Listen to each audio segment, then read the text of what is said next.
Ever want to learn how to make a white chocolate ganache drip on your cakes?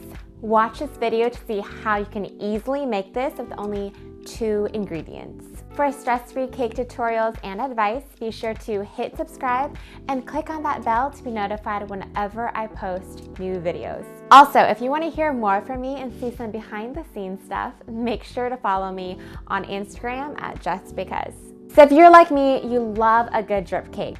I like how it's super easy to make, but it adds a little elegance to a plain buttercream cake.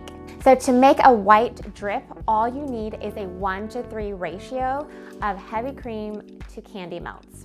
Now I like to use candy melts just because they're a little bit easier to get a smoother drip than if you were to use regular white chocolate chips. So I'm using Ghirardelli melting wafers here, but you can also use Wilton candy melts as well. I will say that the Ghirardelli tastes a lot better. To make a white drip, you just need a 1:3 ratio of heavy cream to white candy melts. So for this 4-inch cake, I'm going to do 60 grams of the melting wafers and 20 grams of heavy cream. Just pop it in the microwave for 10-second intervals until it's completely melted. Let it cool down until it thickens up a bit. You don't want to use it when it's still too hot because it can melt the buttercream.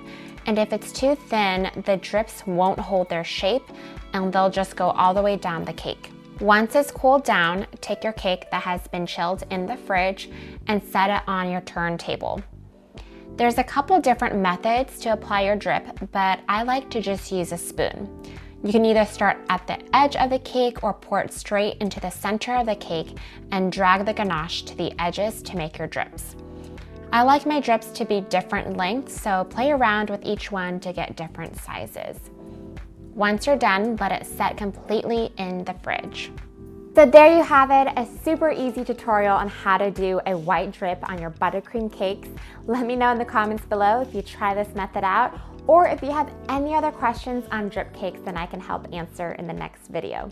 If you liked this video, be sure to hit like, click subscribe, and don't forget to grab my foolproof Swiss meringue buttercream guide listed below.